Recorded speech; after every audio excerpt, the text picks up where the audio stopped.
Scanf function. Scanf function किस लिए इस्तेमाल होता है? Scanf function is used to get input from user, यानी रन टाइम पे यूजर से इनपुट हासिल करने के लिए स्कैनएफ फंक्शन इस्तेमाल होता है। आमतौर पे हम प्रोग्राम जब क्रिएट करते हैं, राइट करते हैं, तो उस दौरान ही कोडिंग टाइम ही वेरिएबल्स को वैल्यू दे देते हैं। लेकिन अगर हम रन टाइम पे, एग्जीक्यूशन टाइम पे वेरिएबल्स को वैल्यू देना चाहते हैं तो उस वक्त स्कैनएफ फंक्शन इस्तेमाल होता है। Input is stored in variable. जब हम स्कैनएफ के जरिए वैल्यू देते हैं तो वो वैल्यू जो है, वो इनपुट जो है वो वेरिएबल के अंदर स्टोर होती है। It is defined in header file studio.h। तो स्कैनएफ फंक्शन जो है ये studio.h हेडर फाइल का फंक्शन है। इसका सिंटैक्स क्या है? सबसे पहले स्कैनएफ लिखा जाता है, उसके बाद पैरेंथेसिस के अंदर फॉर्मेट स्ट्रिंग, जिसे कंट्रोल स्ट्रिंग भी कहा जाता है, उसके बाद कोमा, और उसके बाद वेरिएबल्स की लिस्ट। हर वेरिएबल से पहले एंड ऑपरेटर का इस्तेमाल किया जाता है, यानी and a comma and b comma and c, यानी जितने वेरिएबल्स को आप वैल्यू इनपुट करवाना चाहते हैं, हर वेरिएबल से पहले एंड ऑपरेटर यानी एड्रेस ऑपरेटर इस्तेमाल होता है। और जितने वेरिएबल्स आप इस्तेमाल करेंगे उतने फॉर्मेट स्पेसिफायर जो हैं वो फॉर्मेट स्ट्रिंग में इस्तेमाल होंगे, और उसके बाद सेमीकोलन। फॉर एग्जांपल, ये एक एग्जांपल है जिसके अंदर n वेरिएबल को वैल्यू हम इनपुट करवाएंगे। तो सिंटैक्स के मुताबिक सबसे पहले स्कैनएफ, उसके बाद फॉर्मेट स्ट्रिंग के अंदर फॉर्मेट स्पेसिफायर, क्योंकि n इंटीजर वेरिएबल है तो उसका फॉर्मेट स्पेसिफायर मॉडुलस टी इस्तेमाल किया गया, और उसके बाद कोमा के बाद वेरिएबल का नेम, और वेरिएबल नेम से एंड ऑपरेटर यानी एड्रेस ऑपरेटर जिसे हम कहते हैं, इसको इस्तेमाल किया जाएगा। इसमें एक वेरिएबल है तो इस वजह से एक ही फॉर्मेट स्पेसिफायर जो है इस्तेमाल होगा। अगर यहाँ पे दो वेरिएबल्स होते तो यहाँ पे दो फॉर्मेट स्पेसिफायर इस्तेमाल होते। जिस डेटा टाइप का वेरिएबल होगा उसका मुतलका जो है रिलेटिव जो है फॉर्मेट स्पेसिफायर इस्तेमाल होगा। अगर फ्लोट वेरिएबल होगा तो उसका फॉर्मेट स्पेसिफायर फ्लोट इस्तेमाल होगा।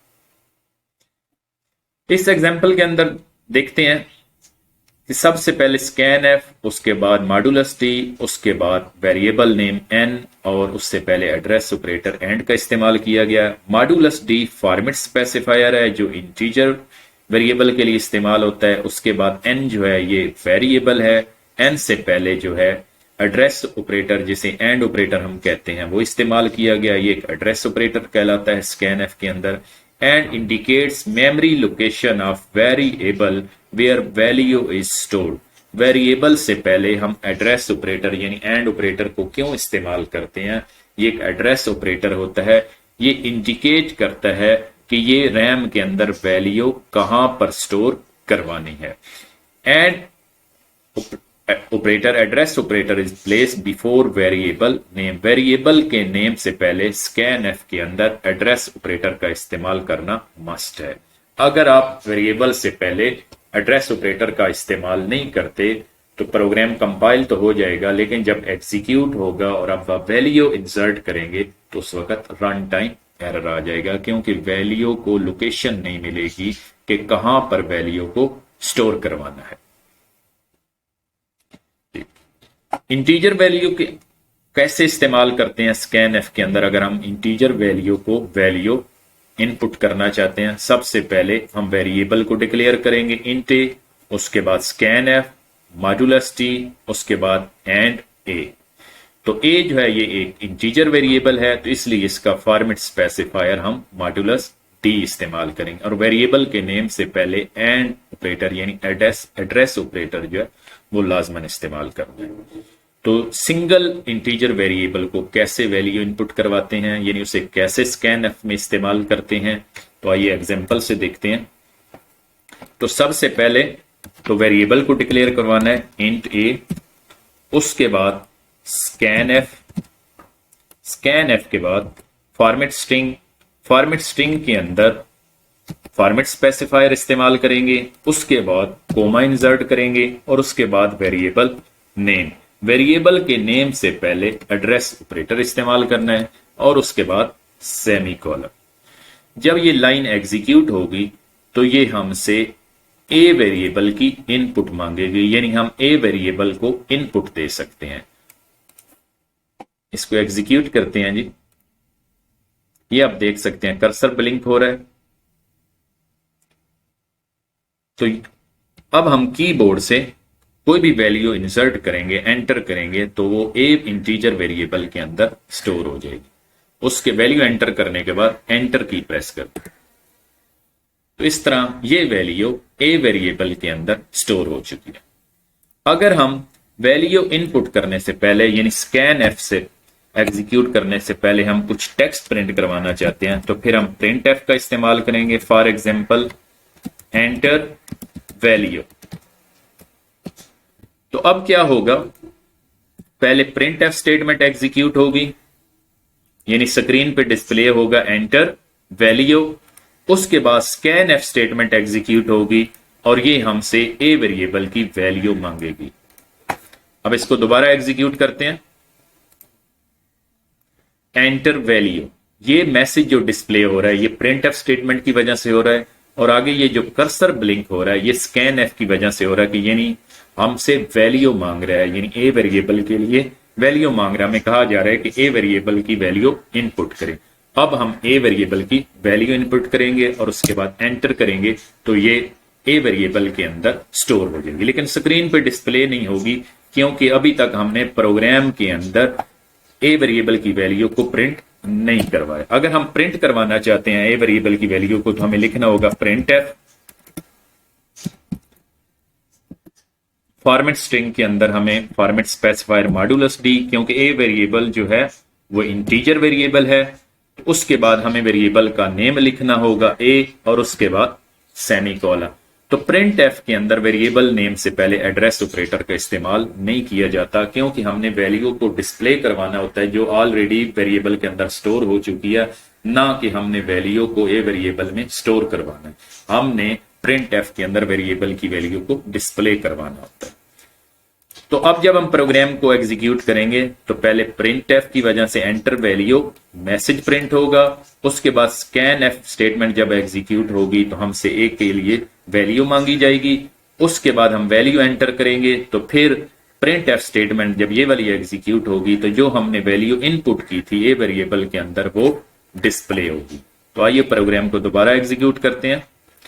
एंटर वैल्यू प्रिंट एफ की वजह से मैसेज आया, उसके बाद स्कैन एफ की वजह से हम वैल्यू इनपुट करेंगे, उसके बाद हम एंटर करेंगे, तो जो आखिरी प्रिंट एफ स्टेटमेंट है वो एग्जीक्यूट होगी और स्क्रीन के ऊपर ए वेरिएबल की वैल्यू 50 डिस्प्ले होगी। तो इस तरह हम एक इंटीजर वेरिएबल को वैल्यू इनपुट कर सकते हैं। अगर एक से ज्यादा वेरिएबल्स इंटीजर हों तो उनको कैसे वैल्यू इनपुट करवाते हैं स्कैन एफ के जरिए। सबसे पहले वेरिएबल को डिक्लेयर करना है, जितने वेरिएबल्स हैं वो कॉमा सेपरेटेड होंगे, इंट ए कॉमा बी कॉमा सी। उसके बाद स्कैन एफ इस्तेमाल करना है और फॉर्मेट स्ट्रिंग के अंदर वेरिएबल्स के फॉर्मेट स्पेसिफायर इस्तेमाल होंगे, यानी इसमें 3 फॉर्मेट स्पेसिफायर इस्तेमाल हो रहे हैं, modulus T modulus T modulus T. 3 क्यों इस्तेमाल हो रहे हैं, क्योंकि 3 वेरिएबल्स को ही हमने वैल्यू इनपुट करनी है, यानी ए वेरिएबल, बी वेरिएबल और सी वेरिएबल को।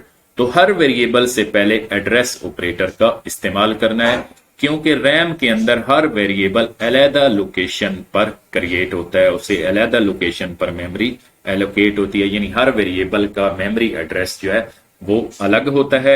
इस वजह से हर वेरिएबल से पहले एड्रेस ऑपरेटर लाजमन इस्तेमाल करना, यानी एक दफा एड्रेस ऑपरेटर इस्तेमाल नहीं करना, और हर वेरिएबल के बाद कोमा जो है वो इंसर्ट करना है। जितने वेरिएबल्स होंगे उतने ही फॉर्मेट स्पेसिफायर होंगे। अगर वेरिएबल्स इंटीजर हैं तो फॉर्मेट स्पेसिफायर मॉड्यूलस डी इस्तेमाल। आइए प्रोग्राम एग्जांपल से इसको देखते हैं कि अब 3 वेरिएबल्स हमने डिक्लेयर करने हैं। उसके बाद स्कैन एफ के अंदर हमने 3 फॉर्मेट स्पेसिफायर इस्तेमाल करने हैं।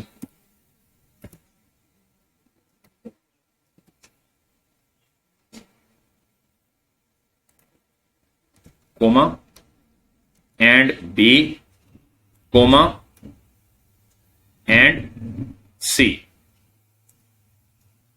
इस तरह हम इस स्कैन एफ की मदद से 3 वेरिएबल्स यानी ए बी सी को वैल्यू इनपुट करेंगे, और अगर हम इन 3 वेरिएबल्स को प्रिंट करवाना चाहते हैं तो फिर प्रिंट एफ के अंदर भी 3 ही फॉर्मेट स्पेसिफायर इस्तेमाल होंगी, मॉडुलस, डी, और यहां पे वेरिएबल लिस्ट के अंदर हम तीनों वेरिएबल्स के नेम दे देंगे। अब हम प्रोग्राम को जब रन करेंगे तो पहले 3 वेरिएबल्स डिक्लेयर होंगे ए बी सी, उसके बाद प्रिंट एफ एग्जीक्यूट होगा तो स्क्रीन पे मैसेज प्रिंट होगा एंटर वैल्यूज, और फिर जब ये स्कैन एफ स्टेटमेंट एग्जीक्यूट होगी तो 3 वेरिएबल्स की वैल्यू हमसे मांगी जाएगी। जब हम वैल्यूज इनपुट करेंगे तो उसके बाद प्रिंट एफ स्टेटमेंट एग्जीक्यूट होगी और उन तीनों वेरिएबल्स की वैल्यू जो है वो स्क्रीन पे डिस्प्ले होगी। आइए प्रोग्राम को एग्जीक्यूट करते हैं। सबसे पहले मैसेज प्रिंट हुआ एंटर वैल्यूज, किस स्टेटमेंट की वजह से? प्रिंट एफ स्टेटमेंट की वजह से। उसके बाद स्कैन एफ की वजह से कर्सर ब्लिंक कर रहा है, यानी वैल्यू इनपुट करने के लिए कह रहा है, तो हम पहले वेरिएबल के लिए वैल्यू इनपुट करेंगे 10, उसके बाद स्पेस भी दे सकते हैं और दूसरी वैल्यू इनपुट करेंगे, उसके बाद फिर स्पेस देंगे तो तीसरी वैल्यू इनपुट करेंगे और उसके बाद हम एंटर की प्रेस करेंगे तो ये तीनों वैल्यूज जो हैं वो वेरिएबल्स में स्टोर हो जाएंगे ए बी सी में, और फिर प्रिंट एफ स्टेटमेंट एग्जीक्यूट होगी तो उसकी मदद से तीनों वेरिएबल्स की वैल्यूज स्क्रीन पे डिस्प्ले होंगी। अब दोबारा प्रोग्राम को एग्जीक्यूट करते हैं। तो पहले प्रिंट एफ की मदद से एंटर वैल्यूज मैसेज प्रिंट होगा, फिर स्कैन एफ एग्जीक्यूट होगी तो पहले वेरिएबल की वैल्यू हम इनपुट करेंगे। स्पेस देने की बजाय आप एंटर की भी प्रेस कर सकते हैं, तो अब आप दूसरे वेरिएबल की वैल्यू दे सकते हैं, उसके बाद फिर आप एंटर की प्रेस कर सकते हैं तो आप तीसरे वेरिएबल की वैल्यू दे सकते हैं, और उसके बाद जब आप एंटर की प्रेस करेंगे तो तीनों वेरिएबल्स की वैल्यूज प्रिंट हो जाएंगे।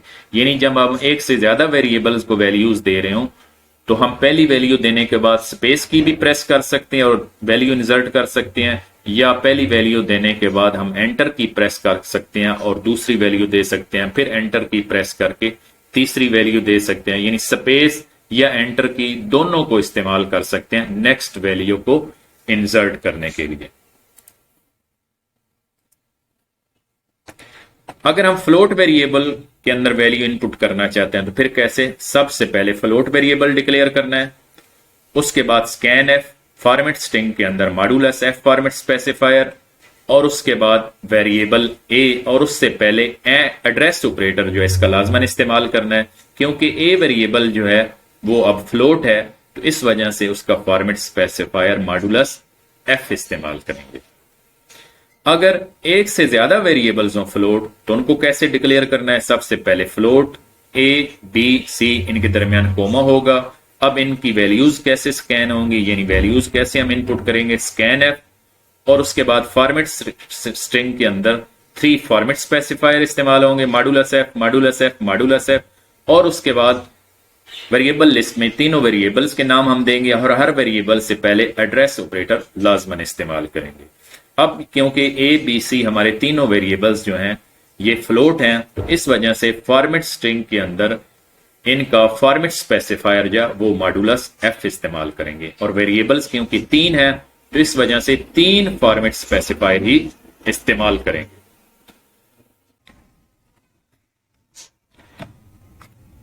फ्लोट वेरिएबल को कैसे वैल्यू इनपुट करवाते हैं?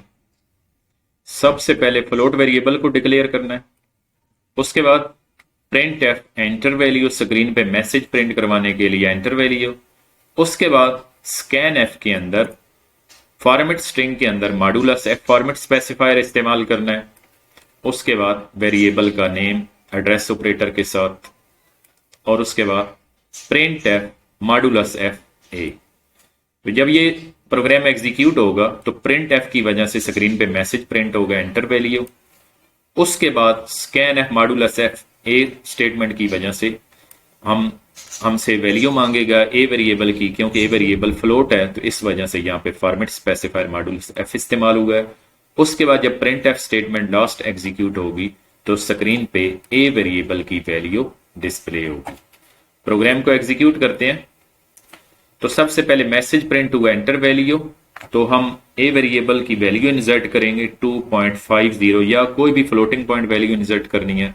उसके बाद एंटर की प्रेस करनी है, फिर आप देख सकते हैं कि स्क्रीन पे वैल्यू प्रिंट हो रही है 2.500000। तो एक क्वेश्चन है कि वेरिएबल के अंदर जो वैल्यू हमने इंसर्ट किया वो थी 2.50, लेकिन जब वैल्यू डिस्प्ले हो रही है तो पॉइंट के बाद 6 डिजिट्स इस्तेमाल हो रहे हैं। तो जब हमने डेटा टाइप्स को पढ़ा था तो उसके अंदर हमने पढ़ा था कि फ्लोटिंग पॉइंट डेटा टाइप में जो डेटा टाइप है फ्लोट, तो उसकी प्रिसीजन जो है वो 6 है, यानी पॉइंट के बाद यानी इशारिया के बाद 6 डिजिट्स डिस्प्ले होते हैं। अगर हम डेटा टाइप डबल इस्तेमाल करते हैं तो पॉइंट यानी इशारिया के बाद 15 डिजिट्स प्रिंट होते हैं, और अगर हम फ्लोटिंग पॉइंट डेटा टाइप इस्तेमाल करते हैं लॉन्ग डबल तो फिर पॉइंट यानी इशारिया के बाद 19 डिजिट्स डिस्प्ले होते हैं। फ्लोट डेटा टाइप की क्योंकि प्रिसीजन जो है वो 6 है, तो इस वजह से पॉइंट यानी इशारिया के बाद 6 डिजिट्स डिस्प्ले होते हैं। अगर एक से ज्यादा फ्लोट वेरिएबल्स हों तो उनके अंदर वैल्यू कैसे इनपुट करते हैं। फॉर एग्जाम्पल अगर 3 वेरिएबल्स हैं ए बी सी, तो सबसे पहले तो 3 फ्लोट वेरिएबल्स को डिक्लेयर करवाना है, उसके बाद प्रिंट एफ एंटर वैल्यूज, और उसके बाद स्कैन एफ के अंदर आप 3 वेरिएबल्स को यूज करेंगे। इसमें 3 वेरिएबल्स हैं तो 3 फॉर्मेट स्पेसिफायर मॉड्यूलस एफ इस्तेमाल होंगे। यहां पर 3 वेरिएबल्स हम देंगे and a and b comma and c. तो इस तरह 3 वेरिएबल्स को वैल्यू हम इंसर्ट कर सकते हैं रन टाइम पे। तो इसी तरह हम उन्हीं 3 वेरिएबल्स की वैल्यू प्रिंट एफ की मदद से प्रिंट करवा सकते हैं। तो 3 ही format specifier modulus f printf में इस्तेमाल होंगे, और उसके बाद वेरिएबल लिस्ट के अंदर तीनों वेरिएबल्स के नेम होंगे without address operator. Scan F के अंदर एड्रेस ऑपरेटर का इस्तेमाल किया जाता है, लेकिन प्रिंट एफ के अंदर एड्रेस ऑपरेटर का इस्तेमाल नहीं किया जाता। तो उसके बाद जब हम प्रोग्राम को एग्जीक्यूट करेंगे तो सबसे पहले प्रिंट एफ की वजह से एंटर वैल्यूज मैसेज प्रिंट होगा, उसके बाद स्कैन एफ की वजह से जब स्कैन एफ लाइन एग्जीक्यूट होगी तो फिर हमसे ए बी सी वेरिएबल्स की वैल्यूज मांगी जाएंगी। तो पहले वेरिएबल की वैल्यू हम इंसर्ट करेंगे, फिर स्पेस या एंटर के बाद हम दूसरे वेरिएबल की वैल्यू इंसर्ट करेंगे, उसके बाद फिर हम तीसरे वेरिएबल की वैल्यू इंसर्ट करेंगे। तो उसके बाद हम एंटर की प्रेस करेंगे तो वो तीनों वैल्यूज जो वो ए बी सी में स्टोर हो जाएंगी, और फिर लास्ट स्टेटमेंट जो प्रिंट एफ है उसकी वजह से वो तीनों वैल्यूज जो ए बी सी में स्टोर हुई थी वो स्क्रीन पे डिस्प्ले हो जाएंगी। तो इस तरह हम एक से ज्यादा वेरिएबल्स को वैल्यूज भी फ्लोट वेरिएबल को वैल्यूज भी दे सकते हैं और उनको डिस्प्ले करवा सकते हैं, और हर वेरिएबल को हम डिफरेंट स्कैन एफ की मदद से भी वैल्यू दे सकते हैं। फॉर एग्जाम्पल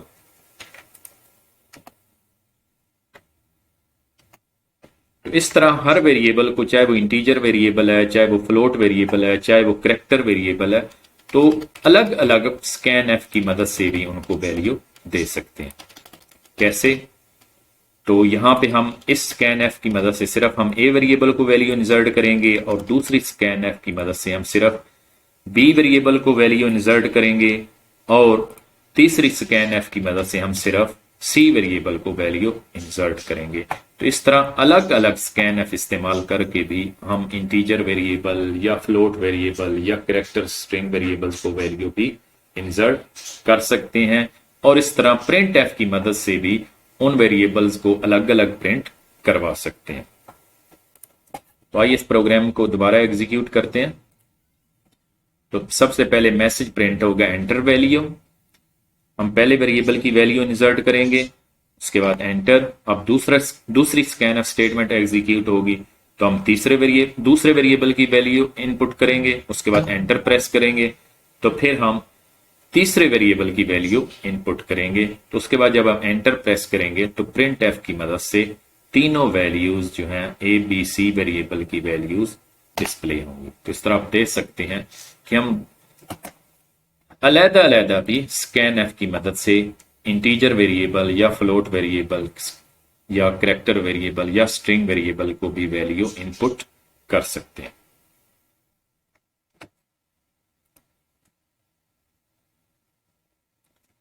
कैरेक्टर वेरिएबल को स्कैन एफ के जरिए वैल्यू कैसे देते हैं? सबसे पहले करेक्टर वेरिएबल को डिक्लेयर किया जाता है। उसके बाद स्कैन एफ और फॉर्मेट स्ट्रिंग के अंदर फॉर्मेट स्पेसिफायर इस्तेमाल किया जाता है मॉडुलस सी, और उसके बाद वेरिएबल का नेम ए यानी एंड ए। तो ए क्योंकि करेक्टर वेरिएबल है, इस वजह से इसका फॉर्मेट स्पेसिफायर इस्तेमाल होगा मॉडुलस सी।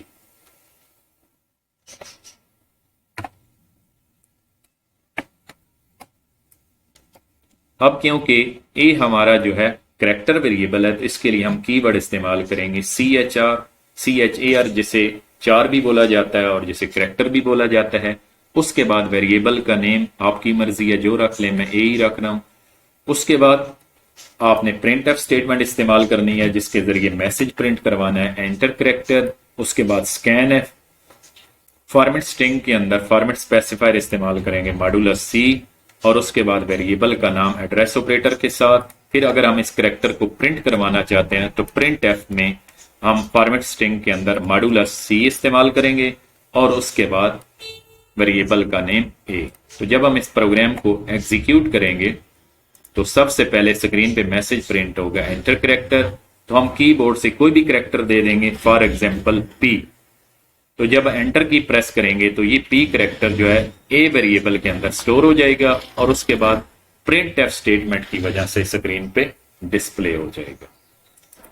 तो आप करेक्टर वेरिएबल को अल्फाबेट भी रन टाइम पे दे सकते हैं वैल्यू के तौर पे, कोई डिजिट भी दे सकते हैं, उसके अलावा कोई स्पेशल करेक्टर भी एंटर कर सकते हैं, स्पेस भी दे सकते हैं। फॉर एग्जांपल 7 एक नंबर है, एक डिजिट है, तो जब मैं एंटर की प्रेस करूंगा तो ये एज ए करेक्टर जो है वो ए वेरिएबल के अंदर स्टोर हो जाएगा, और उसके बाद स्क्रीन पे डिस्प्ले होगा। अब इसको मैं दोबारा एग्जीक्यूट करता हूं। तो आप करेक्टर वेरिएबल को कोई स्पेशल करेक्टर भी दे सकते हैं, जैसे $साइन या हैश या कोमा या सेमी कॉलन, तो कोई स्पेशल करेक्टर भी इंसर्ट कर सकते हैं, और उसके बाद जब हम एंटर की प्रेस करेंगे तो वैल्यू स्टोर होने के बाद स्क्रीन पे डिस्प्ले होगी। तो इस तरह करेक्टर भी आप रन टाइम पे इंसर्ट कर सकते हैं। इसको दोबारा एग्जीक्यूट करता हूं। तो रन टाइम पे आप स्पेस भी किसी करेक्टर वेरिएबल को दे सकते हैं। उसके बाद अगर हम एंटर की प्रेस करेंगे तो उस वेरिएबल में स्टोर होने के बाद स्क्रीन पे स्पेस जो है वो डिस्प्ले होगी। तो यानी कोई करेक्टर भी जो है वो हम करेक्टर वेरिएबल को स्कैन एफ के जरिए दे सकते हैं रन टाइम पे।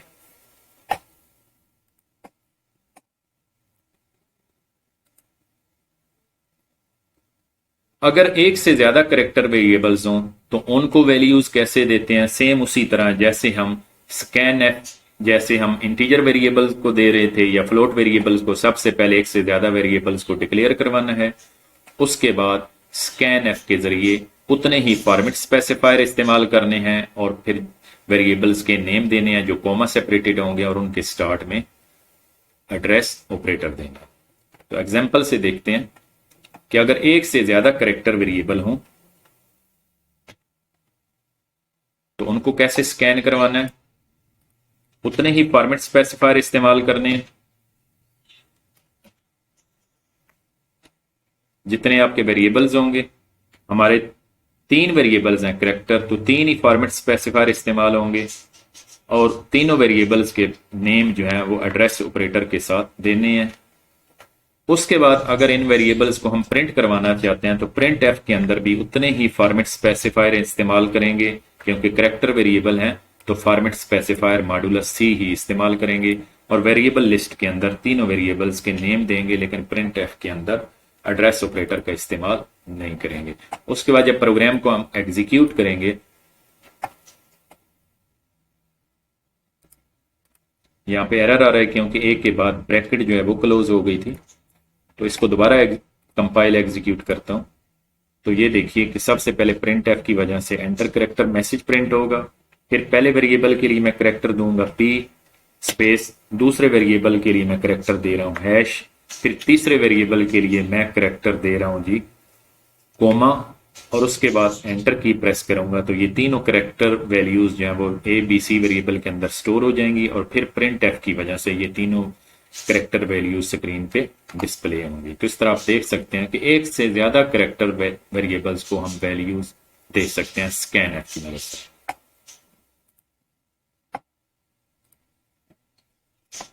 स्ट्रिंग वेरिएबल को स्कैन एफ के जरिए कैसे वैल्यू देते हैं? सबसे पहले तो आपने स्ट्रिंग वेरिएबल डिक्लेयर करना है। स्ट्रिंग वेरिएबल कैसे डिक्लेयर करते हैं? सबसे पहले CHAR यानी करेक्टर कीवर्ड इस्तेमाल करना है। उसके बाद स्पेस के बाद वेरिएबल का नेम लिखना है, यानी स्ट्रिंग वेरिएबल का नेम है A, और उसके बाद स्क्वायर ब्रैकेट के अंदर आपने साइज जो है, नंबर ऑफ करेक्टर्स जो है वो देना है। यहाँ पे क्योंकि A जो है ये स्ट्रिंग वेरिएबल है, तो स्ट्रिंग वेरिएबल के अंदर एक से ज्यादा करेक्टर स्टोर हो सकते हैं, तो इस वजह से स्क्वायर ब्रैकेट यानी बड़ी ब्रैकेट्स के अंदर हम इंटीजर वैल्यू देंगे जो कि 50 है। तो जो A अब वेरिएबल है ये अपने अंदर कितने करेक्टर को स्टोर कर सकता है? 50 करेक्टर को। अगर हम इसको ब्लैंक रखते हैं यानी यहाँ पे 50 नहीं देते, तो फिर अनलिमिटेड करेक्टर्स को ये A वेरिएबल स्टोर कर सकता है। और अगर हम यहाँ पे 50 की जगह 10 देंगे तो फिर ये A वेरिएबल जो है ये 10 करेक्टर को स्टोर कर सकेगा। उसके बाद scanf modulus f comma A, तो क्योंकि A जो है ये स्ट्रिंग वेरिएबल है तो इस वजह से फॉर्मेट स्पेसिफायर मॉडुलस S इस्तेमाल करेंगे और उसके बाद स्ट्रिंग वेरिएबल का नेम A। लेकिन स्ट्रिंग के अंदर वेरिएबल के नेम से पहले एड्रेस ऑपरेटर का इस्तेमाल नहीं किया जाता है, क्योंकि स्ट्रिंग्स जो है वो एरेज होती हैं, तो इस वजह से एड्रेस ऑपरेटर का इस्तेमाल नहीं किया जाता। और उसके बाद स्क्वायर ब्रैकेट का भी इस्तेमाल नहीं किया जाता, क्योंकि स्ट्रिंग जो है वो एरेज होती हैं, तो एरे का जो फर्स्ट एलिमेंट होता है उसका ही एड्रेस जो है वो स्टोर होता है, और उसके बाद एरेज के जो नेक्स्ट एलिमेंट्स होते हैं वो सीक्वेंस में ही रैम के अंदर स्टोर होते हैं।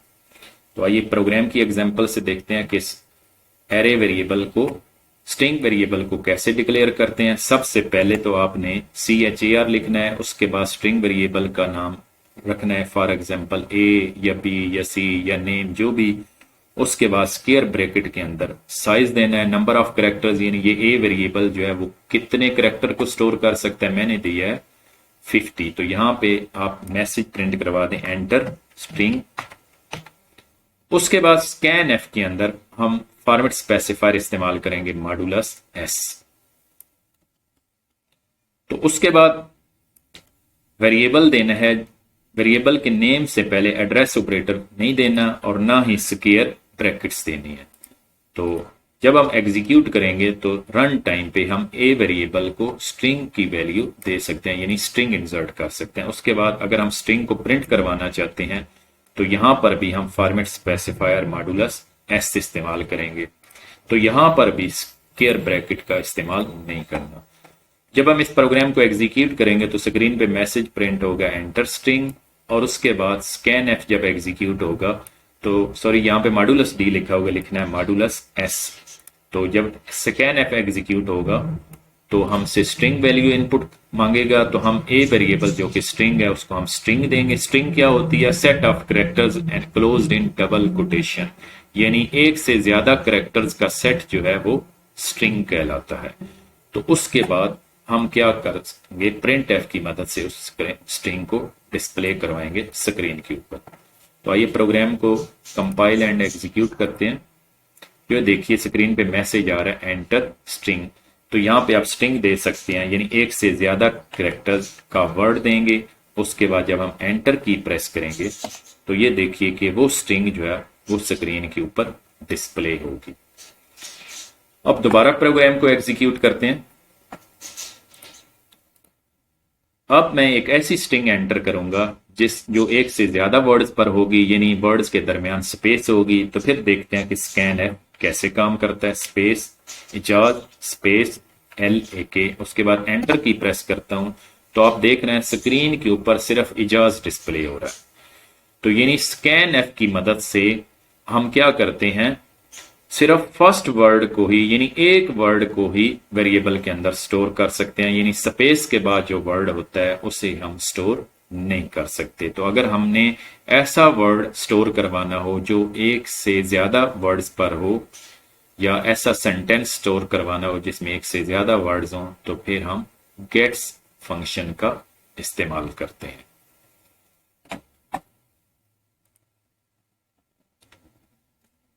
अगर एक से ज्यादा वेरिएबल्स होंगे स्ट्रिंग, तो फिर यहां पर हम एक और वेरिएबल डिक्लेयर करेंगे, उसके आगे स्क्वायर ब्रैकेट्स होंगी और उसके बाद यहां पे हम इस्तेमाल करेंगे मॉडुलस एस और यहां पे वेरिएबल का नेम और उसके बाद यहां पे भी हम इस्तेमाल करेंगे सेकंड मॉडुलस एस और उसके बाद यहां पे वेरिएबल का नेम। तो इस तरह हम दो स्ट्रिंग वेरिएबल्स को भी वैल्यूज रन टाइम पे दे सकते हैं। दोबारा एग्जीक्यूट करते हैं, पहले कंपाइल करना है उसके बाद एग्जीक्यूट करना है। तो सबसे पहले आपने पहली स्ट्रिंग देनी है, ये स्ट्रिंग जो है ये पहले वेरिएबल ए में स्टोर होगी, उसके बाद आपने स्पेस देनी है LAK, तो ये स्ट्रिंग या ये दूसरे वेरिएबल यानी बी में स्टोर होगी। तो उसके बाद जब आप एंटर की प्रेस करेंगे तो ये आप देख सकते हैं कि दोनों वेरिएबल्स की स्ट्रिंग जो है वो डिस्प्ले हो रही है।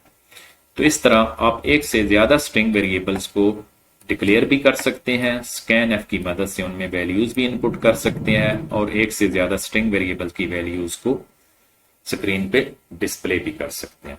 तो उम्मीद है आपको समझ आ गई होगी कि स्कैन फंक्शन क्या होता है, किस लिए इस्तेमाल होता है, इंटीजर वैल्यूज वेरिएबल को हम कैसे वैल्यू इनपुट करते हैं, फ्लोट वेरिएबल्स को हम कैसे वैल्यूज इनपुट करते हैं, कैरेक्टर वेरिएबल को हम कैसे वैल्यूज इनपुट करते हैं और स्ट्रिंग वेरिएबल्स को हम कैसे वैल्यूज इनपुट करते हैं और फिर उन वेरिएबल्स की वैल्यूज को कैसे हम प्रिंट की मदद से डिस्प्ले करवा सकते हैं स्क्रीन के ऊपर।